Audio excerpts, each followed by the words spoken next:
From the banks of Dewey Lake, it's the Dewey Pod Monster.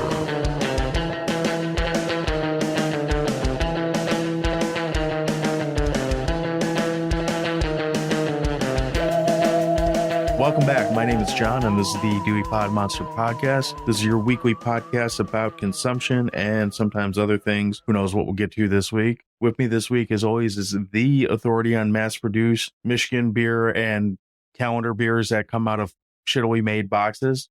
Sean, how are you doing today? Oh, you're the host of the Dewey Pod Monster Podcast. I'm all fucked up today. I'm good. I'm just in the thick of these awesome Christmas Aldi beers. They're delicious. What temperature do you drink them at? I really enjoy that because you've been doing these for a couple of years now where you do these advent calendars. And usually by day 14, day 15, you're telling me like, man, I really shouldn't have done this. Yeah. You're on day 5 and you said that today. Yeah. You ever commit to something you regret? Yes. Well, every year. Hoping the Dewey Pod Monster advent calendar that I'm going to create for you next year will provide more. If nothing else, it will be a more interesting box that's not all from the same place. Yeah, true. And then we can discuss which beer glass I should drink each one out of. I'm going to tell you to drink it out of a boot. You mean like a glass boot or a real boot? Whichever you have. I have more real boots than glass boots. I wonder the audience if they can answer. We had this little debate off air, but does it matter? Does anybody care what kind of glass you drink your beer out of? I know that you don't care. I mean, it does make a difference, but no, I don't care. There is a reason that certain glassware is used, but on an average day, if I'm just having a beer, I just want to have the beer as long as I can ingest it. I'm usually content. Yeah, I play fast and loose with the glass I'll drink out of. I like Tiku. Tiku's a favorite of mine, but I mean they are fancy. Yeah, this is a snifter, I think, style glass. It's large snifter. I'm drinking a deep tar. You know what also bothers me? I don't know if I said what bothered me the first time, but what also bothers me are people that want to correct you on how the name of a beer is pronounced. Like this from Revolution Brewing. I would say it's called Death Star. It's a stout. It's a bourbon barrel aged stout that they make. I always thought it was pretty clearly a play on Star Wars. The Star Wars thing. Well, yeah. I have reviewed this beer, and there are people that have commented it's not death, it's Deeth, like Deeth. Who would know that? Spray? Well, yeah, kind of with an H on the end. I think the guy who makes this his last name is Deeth. So I don't know if he pronounces it Deeth or if it's death. I would think I don't know. I would think death is probably, you wouldn't want like your last name to be, I mean, I would want my last name to be death, but most people might be like, it's like if your last name was Christ, you'd probably say, oh, it's Christ. I just had an argument in the car yesterday on the way to a family gathering. It's like, why is everyone always saying it's Christ? How do we know it's not Chris T? I knew a guy whose last name was Christ, and I thought it was Christ, and he was like, oh yeah, this is, so-and-so Christ. I was like, all right. I guess that's like people Spanish, well, not Spanish, but like Mexican people who are named Jesus. It's not Jesus, right, but they're pronouncing it, the way that they would pronounce it in their language. Yeah, in Spanish. I don't know. I think if you're overthinking the pronunciation of a beer, especially one like that seems very clearly to be riffing on a pretty well-known pop culture thing. Sure. You got too much time on your hands. You need a fucking hobby other than just getting drunk and watching people on YouTube. Yeah, or commenting about how they pronounce names. But you should definitely tune in to watch Stratherapy on YouTube every single day through the month of December for the Advent Calendar Countdown. That's correct. I went with a different way. Went with the Aldi beer Advent Calendar, and I'm regretting my decision. Not necessarily because the beer is not good, but because I get a lot more views if I talk about the Costco one, which makes more sense. I mean, a lot of people probably get their Costco Advent Calendar, and it's kind of like an event to get it. I don't think too many people Costco's got this weird fucking cachet to it that people give it. I'm seeing people wearing the Kirkland brand hoodie like as a fashion statement, and I don't fucking understand that. And in fairness, I have plenty of like Myers brand hoodies that don't say Myers on them. It's just whatever their sweatpant brand is that's in the back of the store. I don't feel the need to advertise it. That was going around, the Kirkland sweatpants, the hoodie, the sweatshirt. That was making its rounds. I don't know if I saw it so much this year, but I know last year there was a couple subreddits I'm on that are like about male fashion or whatever, or frugal male fashion. So, cheaper, not necessarily cheap, but more budget conscious shit. So when stuff goes on sales at, backwoods country or whatever, backcountry.com or whatever, they'll be like, hey, the movie we're talking about today. Yeah. Yeah, exactly. They'll say, oh, hey, they got the Patagonias for 50% off or whatever. I don't know. We were down in Eastern Market a couple weeks ago, just grabbing breakfast, and we saw a group of, I think, 6 different young 20, maybe late teenage girls. All of them had the fucking Ugg boots, the yoga pants, and Kirkland brand hoodies. And I was like very disappointed for the youth of this country. These were separate individuals that you saw, or a big group of all? It was a group, all wearing the same thing. Got it. Which I've kind of noticed, and this is probably being a curmudgeon, because I'm sure that people thought the same thing when they looked at me and my merry band of hoodlums. Most of the time, if you get a group of friends together, they all kind of look the fucking same anymore to me. That's probably not something that's new. That's just something that I notice now because I'm old and grumpy. Well, everything's much more homogenized than it was when, we all shop at the same store, or stores like you and your friends, but you probably had something different where now everybody has access to the same stuff. So I don't know. Yeah. Discussion for another time, I guess. Fucking youths. Youths. What have you been watching this week? I have been watching Andor on Disney Plus on and off. I get into it. I get into it and I watch an episode. It's 12 episodes for the first season, and I get into it and I watch a full episode, and then start the next episode, and either somebody comes home or, I kind of get distracted and start looking at my phone, and I decide I should probably take a break from it. And it seems like it's taking me to get through these 12 episodes. It's really interesting. Like, I really enjoy it, but sometimes it doesn't necessarily it follows the grand scheme. Like, it's all obviously one story that comes together, but because an episode might focus on something, it's not all very linear. There might be a portion that follows this guy that's like he's like an Imperial soldier or whatever that gets his name tarnished because he's associated with this shit that goes down. And then you have Cassian, I can't even remember what his last name is, Andor. Cassian Andor is like, I think that's his name. I don't know. The dude from Rogue One, right? Was his name Cassian Andor in that movie? I believe so. Diego Luna. That's one of the only Disney Star Wars movies I've really liked was Rogue One. Yeah, so I've been watching that. I think I'm on episode 9 or 10, and I'm still not quite sure how it's going to all come together. I've been watching on and off again a movie, though. I've been watching American Animals, which I don't know if you've ever seen. It's from 2018. Not familiar. I always said doesn't ring a bell. It's got Barry Keoghan and Evan Peters. Well, Evan Peters you would know from, he played Dahmer in the Dahmer miniseries. All right, right. And it's about their college students that, I forget what college it is. They're trying to put together this heist to steal this book that Audubon put together, like the Audubon guy that they founded the Audubon Society based on this guy. And it's this book that's in their college, and it's worth a bunch of money, and they're trying to put together this heist to get it. And I haven't been able to finish it. And every time, it's not the movie's fault. I think we mentioned it a few episodes back, or you did. It's not the movie's fault. You're just tired when you start watching it, and it's not. Oh yeah. There's not a whole lot going on just yet, so you kind of start nodding off. But the thing that I think is really cool about the movie is that it tells the story from the perspective of, it's based on a true story. So they have the actors basically reenacting, and then they have the real people that kind of say, "Oh yeah, so and so was this way," or whatever, and they just intercut the footage, like the acting, with these like interviews with the real people, or the real people might show up in the scene. This isn't a fictional story. It's like a adaptation or something like that. Yeah, just based on a real heist that happened or attempted to happen, because I don't know how it goes. Don't know how it ends yet.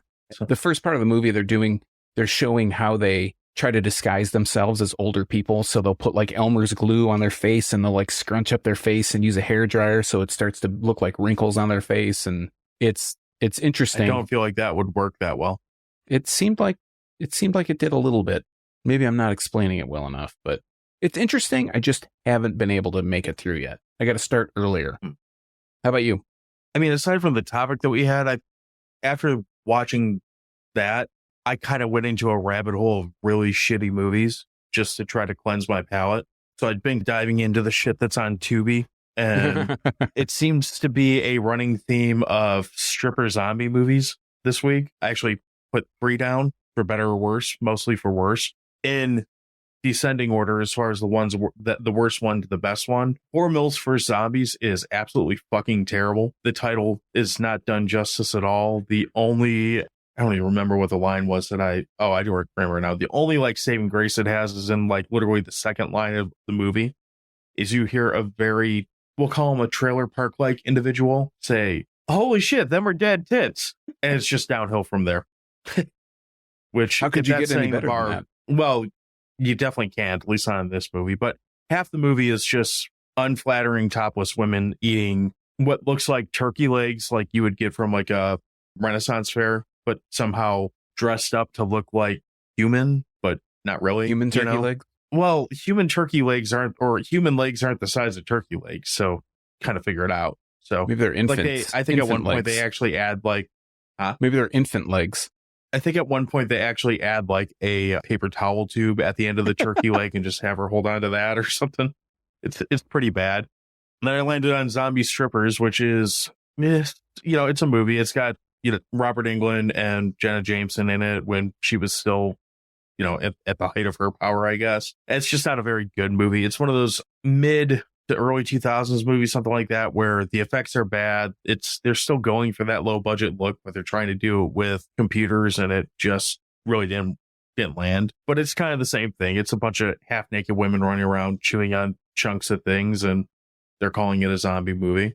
And then the one that was the peak of this one of stripper zombies was a movie called Stripperland, which is the premise of this movie is just ridiculous. Like, it's literally, there's points of it where it's a shot for shot, literally stealing dialogue line for line from the movie Zombieland. Like, the main character's got a book of rules to survive Stripperland and all this. But there's some things like this movie has Leanna Quigley in it. It has Lloyd Kaufman in it. It has people that you actually recognize other than, Freddy Krueger and Jenna Jameson. The story is kind of funny because for some reason, the zombies, they only turn women into zombies, but the zombies all are also strippers. Okay. And when they attack other women, it also turns them into strippers. But when they attack men, they just die.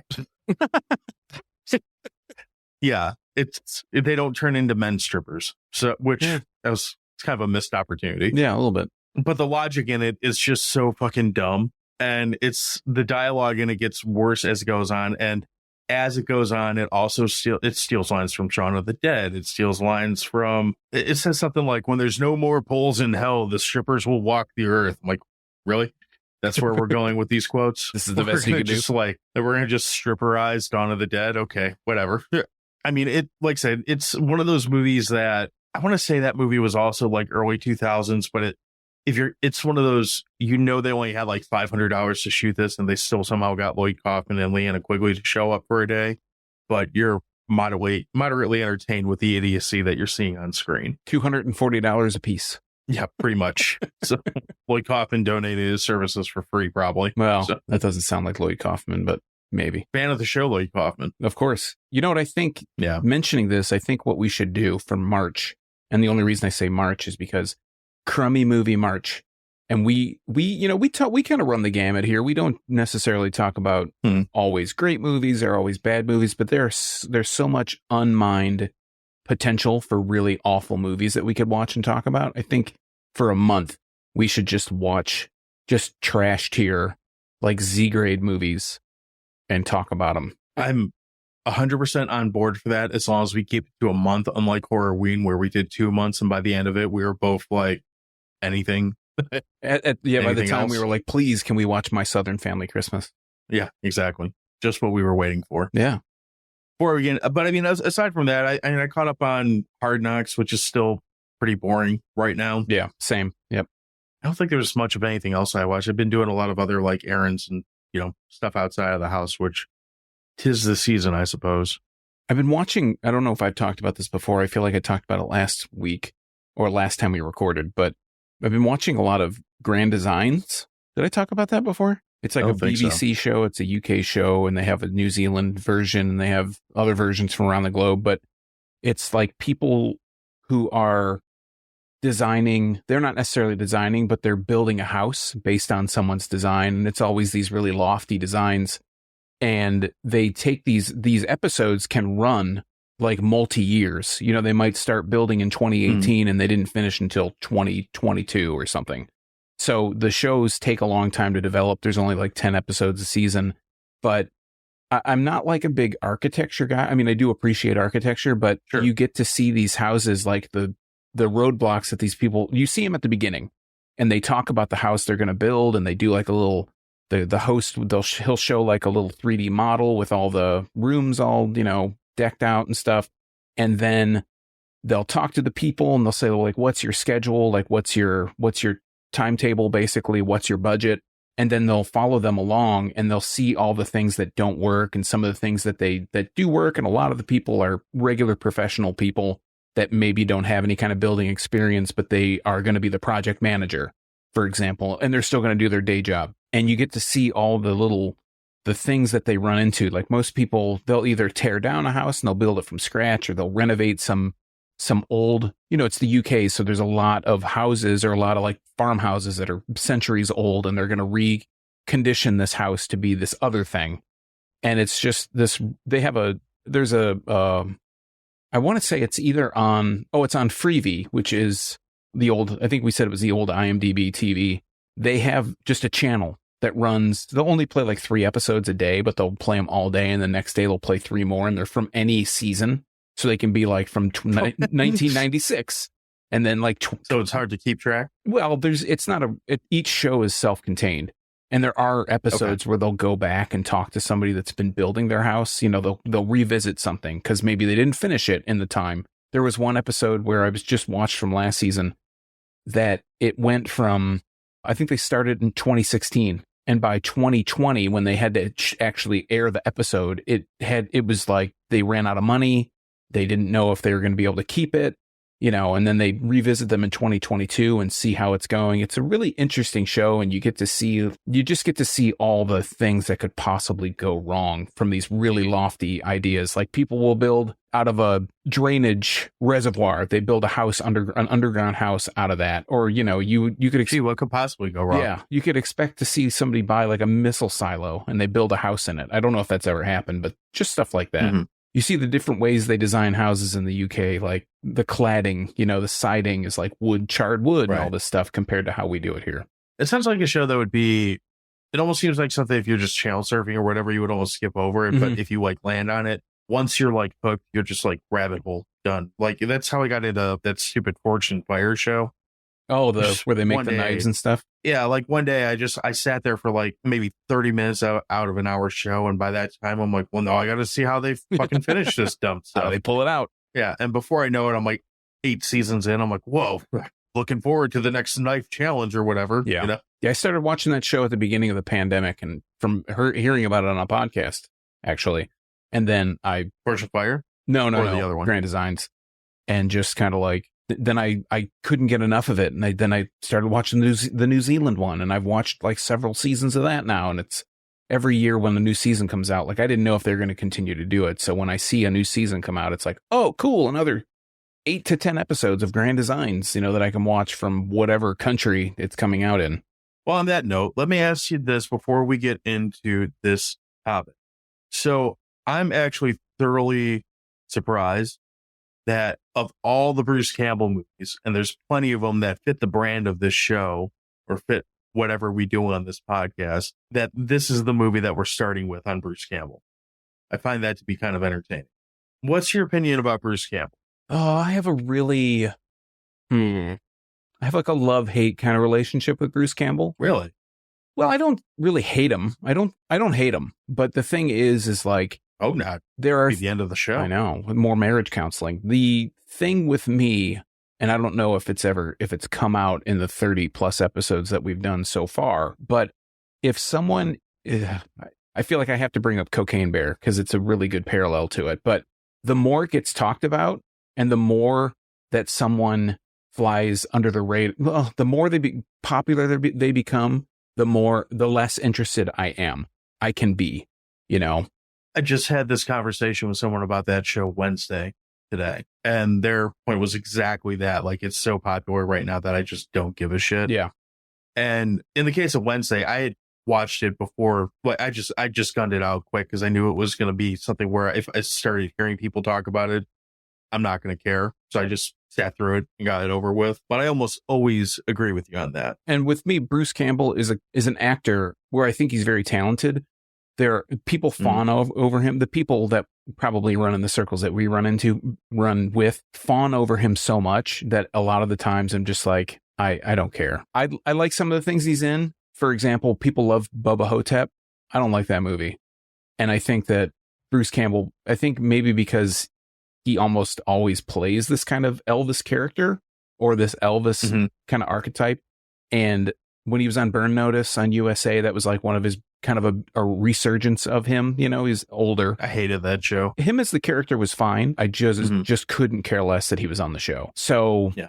Well, the problem was the show was so bad that he didn't save it. Yeah. Even. And so I guess my one-sided relationship with Bruce Campbell is that he is very hot and cold for me. At times, I think he's great. And at other times, I couldn't care less. Not that so love-hate, maybe a little bit strong, but it's like either I like him or I don't care. Yeah, I think I have a real soft spot for him because Evil Dead, the first three, the ones that were around when I was a kid, were some of the first horror movies that really got me into the genre. Especially the idea, not so much the first movie, but 2 and Army of Darkness. Like, I really, really gravitated the whole, like, slapsticky, over the top, like, super gore, like, all that kind of thrown in. And obviously, if you've listened to the show, you know that's something that we're both quite a fan of, is when you can take gore and comedy and kind of slop them together. Mush them together. Yeah. I think there's part of me that also likes the fact that he's a Michigan guy, you know, like he's local to where, well, relatively. He's not now, but I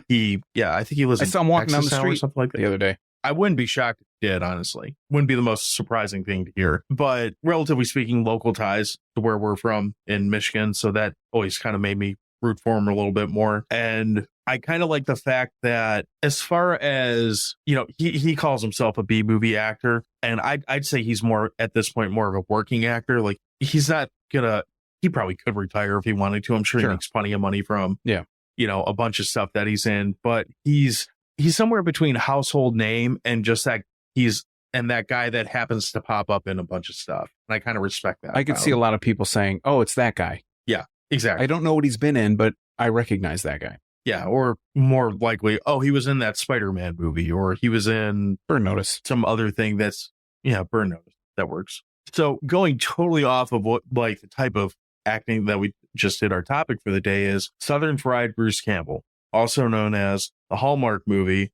My Southern Family Christmas. Do you have a little blurb up that you want to read about this, or am I going to be forced to read this? No, I can read it. I'll just read the IMDb one. It's the shorter of the two, because one is like a whole life story on somebody. Mine's looking at like 3 sentences, the one I'm looking at. Yeah, so this one says, turned into a journalist. This is the who wrote this. Turned into a journalist. Campbell, not Bruce Campbell. Campbell, not a journalist, right? Yeah, not a journalist. Well, I guess kind of. Let me start it over, and we'll just read the whole thing. No commentary, okay? I'll shut up. I'm sorry. Turned into a journalist, Campbell gets the chance to meet her biological father for the first time without him knowing. In the end, Campbell must decide if she will reveal the truth, a decision that will change Christmas forever. Christmas won't be Christmas anymore if the wrong thing happens, because Jesus wouldn't have been born. I guess it's not, well, I won't get into it. Yeah. So this is another one where I'm going to go right off the bat and say, I don't care about spoilers in this because it's a Hallmark movie. This is a Hallmark movie. We're not going to worry about the spoilers. So if you haven't seen this, oh well. This movie is really just like a Southern version of, I mean, I feel like I've seen this story like 1,000 times, like 1,000 different ways, all against my will. Have you ever including this time? Have you ever seen a Hallmark movie before? Probably. I mean, have you seen a Hallmark Christmas movie before? Not willingly. I try to erase them with alcohol and bong rips. This is a little bit different than most of the Hallmark movies. I think that this is based on like the Hallmark Murders and Mysteries, and you're going to laugh, but I think it's based on that model because it's a little bit, most Hallmark movies that I've watched, and I've unfortunately watched a lot, are about a woman returning to her hometown or a town, generally her hometown, after being away for a while, meets the man or someone that she used to date or someone she was friends with when she lived there. She's come back to rescue the family farm or the family store, and, you know, hilarity ensues. So you get a farm or a store? Yeah. I mean, pretty much. That's the only options? Yeah. And, you know, from there, or, you know, she's, the best friend is helping her out at the her store or whatever. This one is a little bit different because it's multifaceted in the respect that Campbell comes home, which it's so, like you pointed this out, Campbell is her name and his name is actually Bruce Campbell. But I'm still convinced that the reason her name is Campbell is so that he remembers her name through this whole movie. I mean, I wouldn't debate you on that. I think that might be part of it, but this has that added complexity with the father's storyline, or the missing family storyline. And there is a love story that happens inside of this as well. So it's got multiple layers of the onion. And I think, according to my wife, this has more of the complexities of the Hallmark murder and mysteries storyline. Whereas most of them are, like I said, woman comes home, has to help out at the farm or the store. You know, there's an ailing parent, or the store is going to go under. They have to come up with this great idea, and they rekindle an old flame. So this is a little bit different in the respect that there's this family dynamic that's going on where Campbell, played by Jaicy Elliot, is in communication with her mother and her stepfather, I guess is her stepfather. I just found it really weird that in this movie, her name is Campbell Wallace, and Bruce Campbell, who is her father, his name is Everett Bergeron. And he thinks that her name is Alice, and he doesn't know her last name. When Campbell Wallace the daughter gets adopted by her stepfather, they totally change her name. Like, she mentions when she first meets Bruce Campbell, she's like, "Oh, hi, I'm Campbell." And he's kind of, there's a look of recognition on his face, but he doesn't know who she is. The look of, I'm Campbell too. Right. Wait a second. 2 Campbell only? Or 2 Campbell in movie? Only one exist. It's like Highlander. Gonna have to cut this down somehow. I don't know. It's by the that was standards. The hardest eye roll I've seen you do in a long time. And you're not even looking straight at me. Right. By the standards of a Hallmark holiday Christmas movie, this is very different than what I am accustomed to seeing. Is that a good thing or a bad thing? I don't want to tip my hand, but I kind of feel like I could. So there are things that are actually kind of entertaining in this movie. First and foremost is Bruce Campbell trying to have a Louisiana accent, and try to carry it because it does come and go throughout the movie. It's like a Bayou accent too. It's not just Louisiana; it's like the Bayou, right? But when he has to carry more than like a line of dialogue, which happens a couple times in this movie, his accent just goes right the fuck out the window. Yeah. But when he has to do something like, "Oh, watch out for the gators," and I can't even do a Creole accent at all. Like, I'm not going to try. I'm sure I would offend someone if I did. But when he tries to slap it on, it is painfully noticeable. And it's almost funny just watching this shit show unfold when he's trying to do that. Hey, watch out for them gators, hey? I mean, that would probably be just about that was like Fat Albert, but right.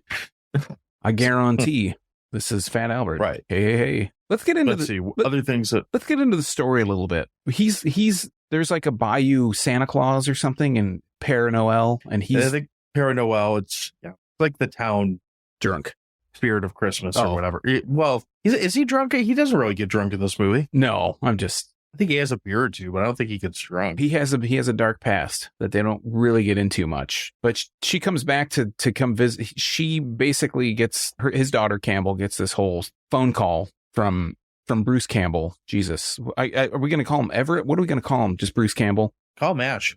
Okay, Ash's new wife, played by Moira Kelly, who I know from The Cutting Edge with D.B. Sweeney. Campbell gets a call from the new wife, Jennifer, Moira Kelly, saying, "Hey, your dad, I think I'm your dad's wife, blah, blah, blah." Campbell is a journalist, big time air quotes there, for a travel magazine, like an airplane magazine, like a Sky Mall magazine, basically. And she needs a story to pitch. She pitches a story like, hey, I'm going to go talk to this guy, Everett Bergeron, who's the new Père Noël. It could be a really great, Christmas story. Did you know that Mrs. Ashe was also the voice of Nala on The Lion King, the Disney cartoon? I'm familiar with Moira Kelly's work, but I didn't know necessarily that she was Nala from Lion King. She's known for that and Twin Peaks, which I never finished that, so I can't really comment on that. I only watched the first season of Twin Peaks, but I don't remember Moira Kelly being in it. Whichever one is Fire Walk with Me. Oh, that's the movie. Okay, well, she's in that. Anyway, continue. Where were we? So Campbell, she gets this story and she's got to keep her job, so she goes to the Bayou. It's somewhere in Louisiana. I don't remember what the town is. Somewhere in Louisiana. So she goes there and she meets up with her. 2 clicks north of where the Water Boy takes place. Yes. She goes there, meets her dad, finds out that she has 2 sisters from his new marriage, I guess half sisters. And she's trying to decide how much she's going to be a reporter or a journalist and how much is she going to come and tell Bruce Campbell that she's his daughter. So the whole kind of give and take, and she lives with the family for the most part. Well, she stays at this other cottage, but there's this whole back and forth. And is she going to tell him? Is she not going to tell him? He's going to be taking over as the new Père Noël, which we've said is like the Bayou spirit of Christmas. And he rides in on with alligators pulling him and all this stuff. And yeah, so I do like his outfit. It's got overalls, like a Christmas, like long sleeve button down, and like a Santa hat. What the hell is that? It's not a Santa hat. It's because it's on the cover of it's like a big straw. I don't know what the kind of hat that's called, but it's like, think of like a Bayou swamp guy in the big, like, keep the sun off of you hat, whatever that is. It's very it's a big sun hat. Yeah, truthfully, it's not very Christmassy. It's just goofy looking, and him wearing it is fantastic. This whole movie, like I said, with having Moira Kelly, with having Bruce Campbell, and her stepdad is played by Brian McNamara, he's been in a lot of stuff. He's been in a lot of 80s and 90s stuff. He's another one of those, hey, it's that guy kind of people. The freaking creeper in this movie too. Yeah, he's kind of weird. And he's the thing that really caught me off guard is there's nothing like seeing an actor that you remember looking a certain way, and then you see him like 30 years later on a Hallmark movie, and you notice how horribly they've aged in that time. Like Moira Kelly was pretty hot, like in the 90s, and this is 30 years later, and she still looks okay. I mean, she looks like an older lady, an older woman. Right. I thought you were talking about her stepdad going, I don't mind if you go meet your real dad. I'm still your stepdad. And that guy looks awful. Yeah. Like, he looks like he's been on a booze bender for months before this came out. He looks like he's been, like, shot up with ungodly amounts of Quaaludes. And wasn't he, like, making a cake or something when they introduced him, or doing something with mixing spoons? Ugh. I'm rubbing it on his face. No, I don't. Right. He made a cake, and on it said shit. We already learned you shouldn't drink and bake. Right. Maybe that's what he was doing. Anyway, so yeah, bad actors aging poorly. That's a premise of this movie. You're putting bad actors in my mouth. I didn't say that they were bad. Well, Bruce Campbell's not bad. I mean, I think good. Brian McNamara was marginal. Moira Kelly as the wife, as Ash's wife, she did a pretty good job. I recognized the mayor too, Braylon Banks, and I still don't know what I recognized him from, but I was like, man, that guy pops up and stuff all the time too. Always had a real familiar look about him. He looked I recognized him. I think he was in the background of one of those pornos, and he was just kidding. No, I don't know. It's very probable. One of those zombie stripper movies. Maybe. So. And then in the whole backdrop of the story is the love story between Campbell and the town, like, historian guy. And he's like the town stalker. Kind of. First, he's the town detective. This love story is like the most asinine love story I've ever seen. I mean, this is worse than the love story in Barbarian. This is worse than the love story in fucking any movie that we've watched. Actually, we should scratch Barbarian. We haven't. That episode's going to come out after this, but teaser. Yeah, teaser. This guy literally just like goes and stalks his way to find out like all this chick's, well, not all, but this one secret that Campbell has. Campbell, the daughter, not Campbell, the Bruce Bayou Santa. Bruce. And it's got this weird thing. It's like, oh, well, I've just uncovered this really uncomfortable thing, confronted you about it, and pissed you off. And oh, now we're just together. That's how romance works. Blackmail. That's how blackmail works. It's that too. It's fairly uncomfortable, and it's also weird. And he's also the way. Is this Ryan Rottman? Is that the guy? Yeah. Was that him? Yep. He's just so fucking punchable in this whole movie. Like, even when he's doing things that you're like, oh, that's kind of a nice guy thing to do. Like, you're offering this person from out of town coffee and a place to stay. But I still kind of want to just hit you with a tire iron. I mean, that's pretty common with a lot of these Hallmark movies. The thing that I thought was interesting about this is, yeah, you watch a lot of these Christmas movies, and we were talking before we started, my wife records every one. So that's how I'm kind of subjected to them indirectly. But you watch these movies and you start to see there's like a stable of actors that work in this category. And this guy, I don't remember ever seeing any of the people that were in this movie in these other Hallmark movies. So that was another refreshing thing for me, is that not seeing the punchable guy. I mean, he was punchable, but not seeing the same punchable guy that you see in everything. And you think like, oh, that's where that it's a new shade of, what's that? It's a new shade of punchable. Oh yeah. We went from, eggshell white punchable to baby's breath punchable. Those are actual paint colors, by the way. Oh, I agree. I'm not denying that. The thing that besides watching this, I did enjoy when I told my wife that we were going to be talking about a Hallmark movie, she made it a priority to watch the movie with me. And I was like, I kind of want to watch this movie myself, because I like to, when we watch a movie, I don't know about you, but I like to take notes. And so I can refer back to the movie and maybe a scene that happened or a certain thing that happened in the movie, and we talk about it or riff on it or whatever. And she was like, you can take notes. Depends on the movie. I didn't go that far with this one. Yeah, I didn't write too many notes, but she was like, well, you can take notes. That's fine. And then my younger daughter decided she wanted to watch it with us. So then, we're all watching this movie together, and Dad's doing homework about, Hallmark Campbell, like Bayou Christmas. My wife had no idea who Bruce Campbell was. She thought that Bruce Campbell was Brian McNamara. So when she was like, oh, is that the guy you want to see this for? I'm like, no. Well, how about that guy? No, that's not the guy. And then my daughter's like, who is he trying to watch this movie for?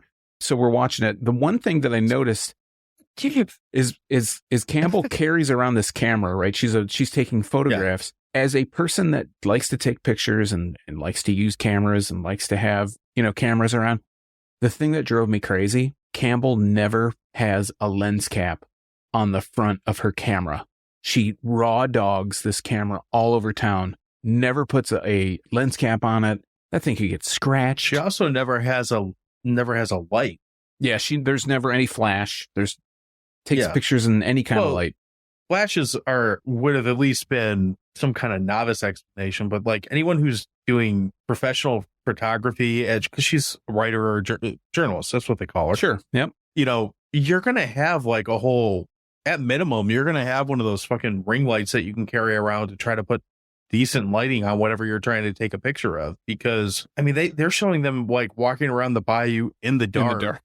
Just taking pictures of shit. I'm like, yeah, that's going to come out good, but okay, whatever. I hate to break it to you, John, but no professional photographer would use a ring light. Well, I'm aware of that. I'm just saying. Carrying this ring light around. Hey, smile. Anything. I don't care what it is. But yeah, anything would have looked better than nothing. Right. Some kind of lighting. But there's no lighting. There's just no lighting at all. But I have to say, again, being a veteran of the Hallmark holiday movie wars, I feel like it's like the Terminator. Like in the future, I'm one of those humans that fight the Terminators because I've seen the Terminators. So I've seen these Hallmark movies. I've been through the Hallmark wars before. I'm a veteran of many tours of the Hallmark war. This is probably one of the better ones that I've seen, to be really perfectly honest with you. Maybe it's because like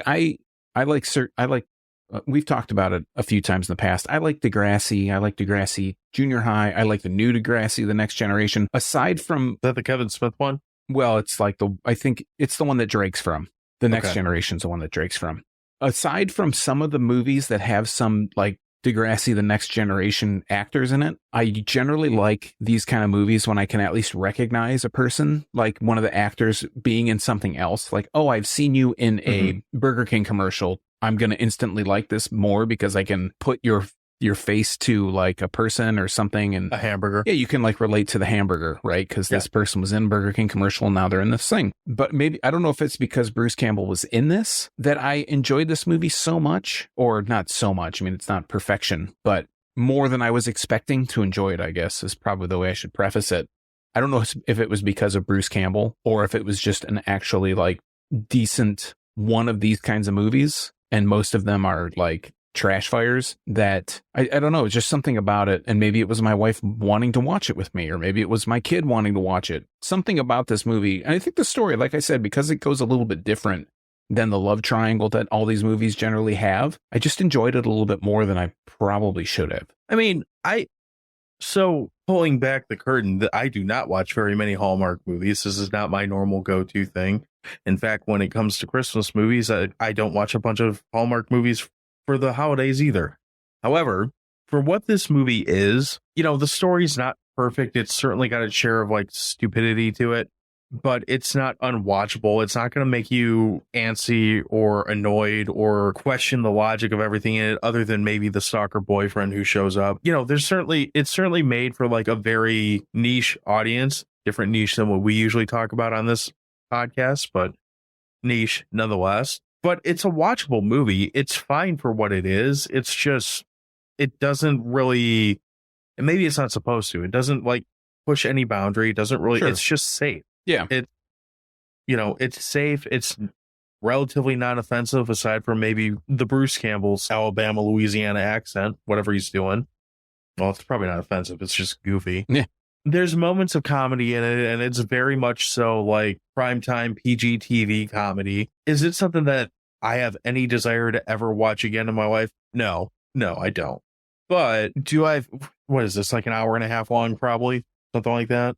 Without the commercials, it was an hour and 22 minutes. Okay. So do I feel like I totally wasted an hour and 22 minutes? Yeah, kind of, but I've done it a lot worse for this podcast. So, I mean, there's been plenty of movies that have been more than this that I was more pissed off about watching, which we'll get to those still to come.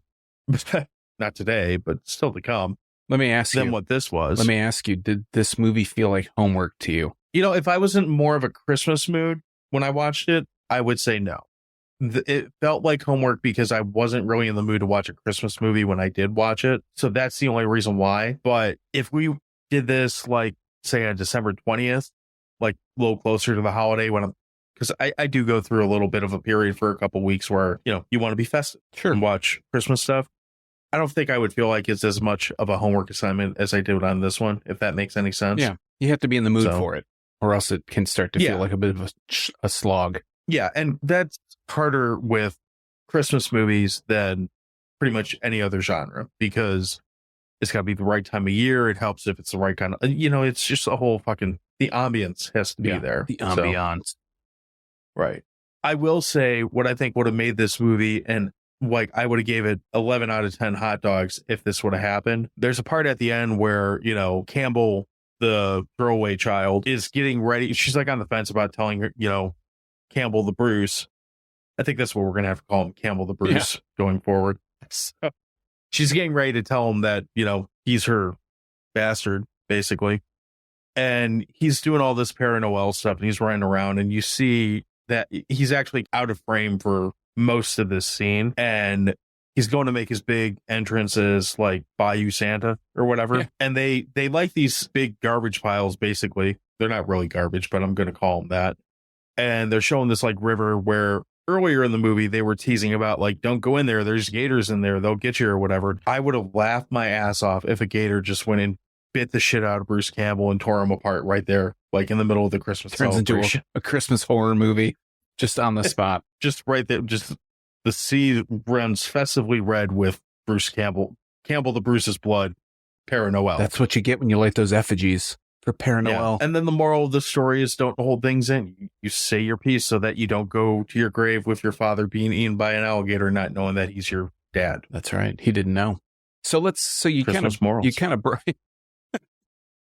the moral of the story is, so you kind of brought it up what you're, it would have been 11 out of this many hot dogs. So let's just get the hot dogs.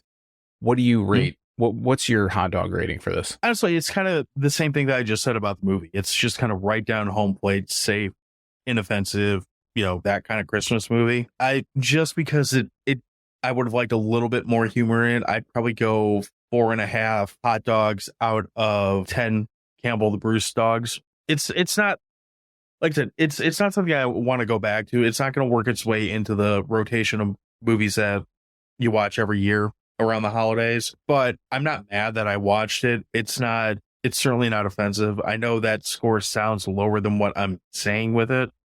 It's just, I just don't care.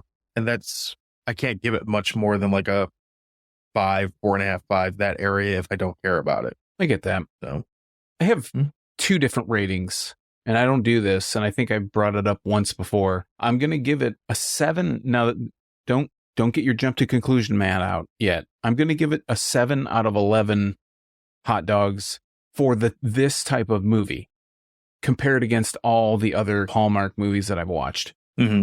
That's not my official number, but I think against other kind of Hallmark movies. So if you have watched Hallmark movies, if you're in the audience and you've watched Hallmark movies before, Hallmark Christmas movies, I think this is probably one of the better ones. Like I said, because it's not that tried and true formula of I'm going to rescue my parents, A, farm, B, storefront, C, garbage pile, whatever it is. For that type of movie, I think it's a pretty good one of these garbage movies. Pile. Yeah.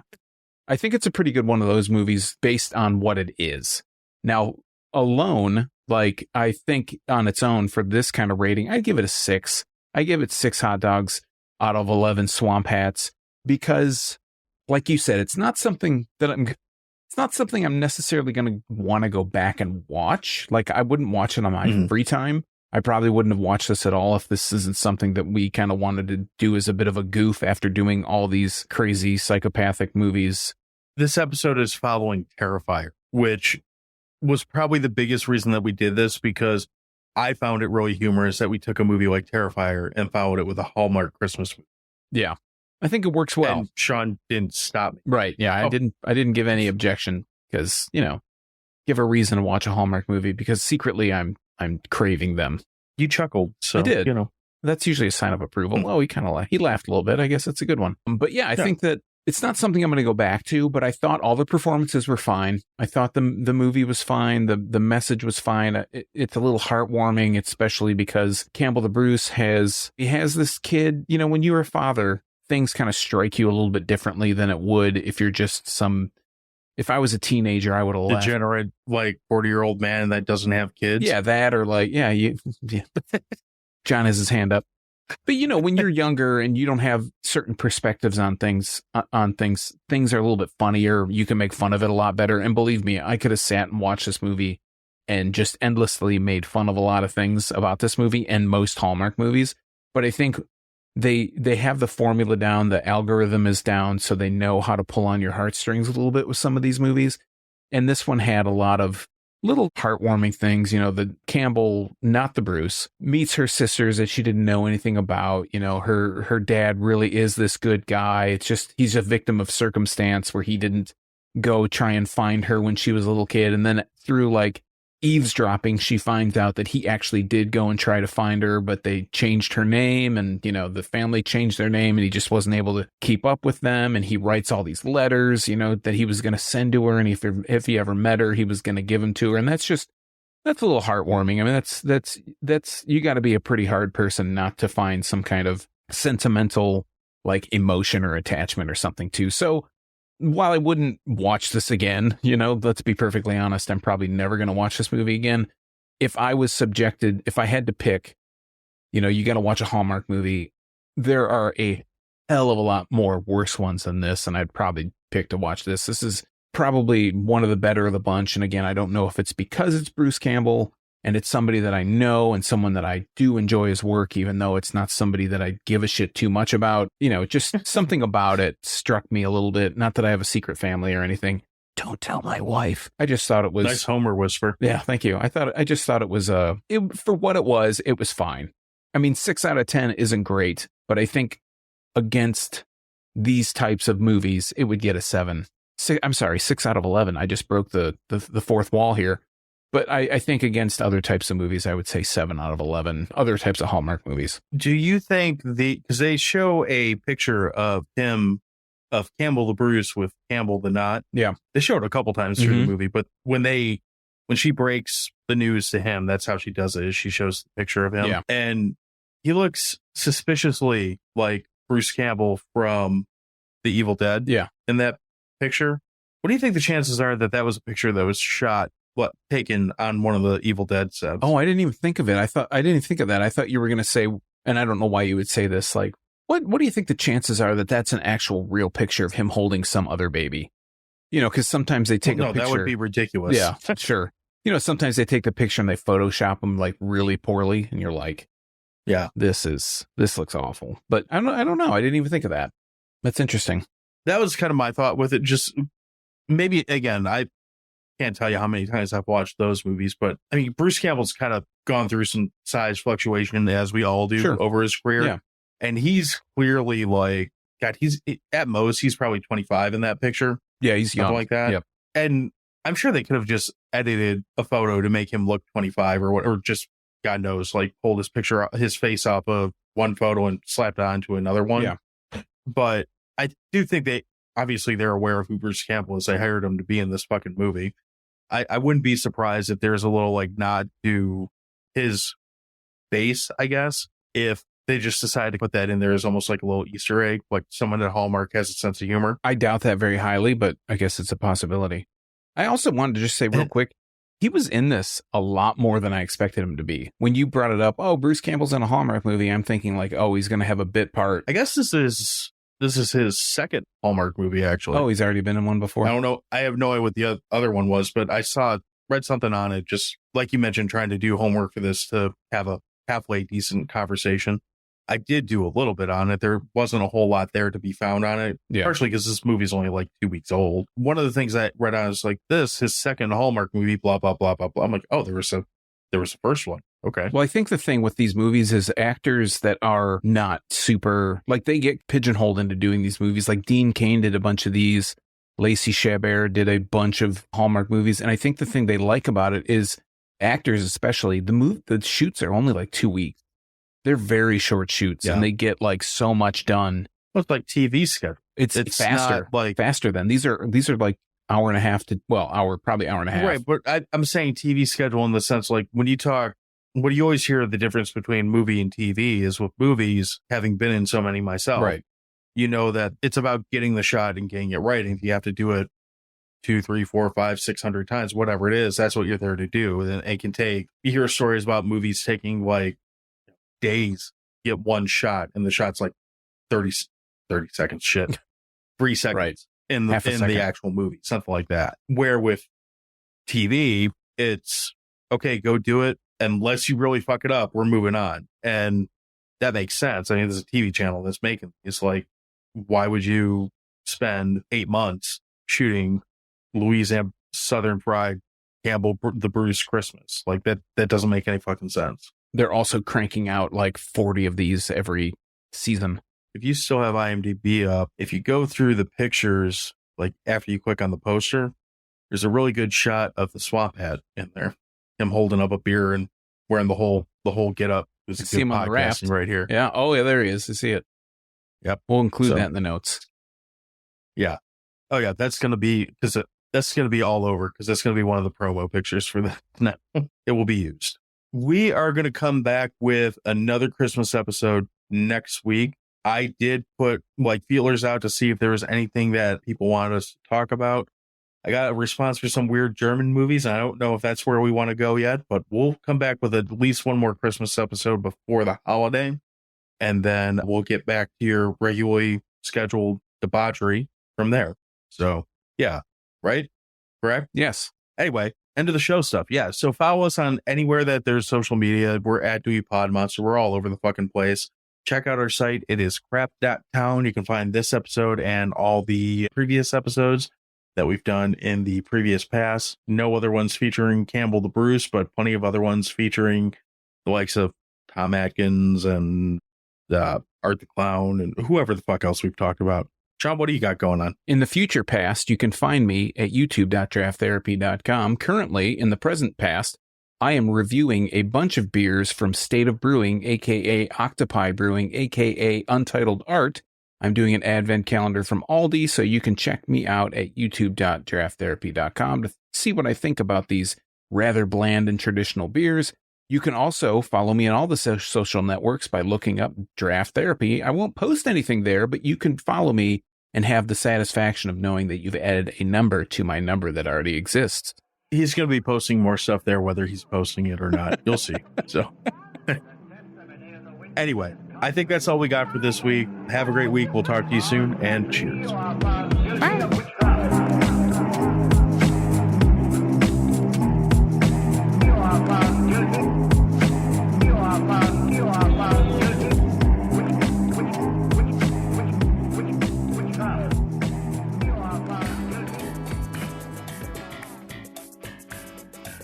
What's the deal with the Dewey Pod Monster podcast? It's disappointing, but I do think that Eazy was the least impactful member of NWA. Might be one of the more recognizable, but everybody loves a Jerry curl. Needs more girth. Yeah, girthy on the bottom end. Give me more girth on the bottom. Girth. It's always the girth. More girth on the bottom, not on the top. You're just getting. It's like a funnel. Yeah, upside down funnel. What is that guy's name? Yeah. It's got. Yeah, let me start that.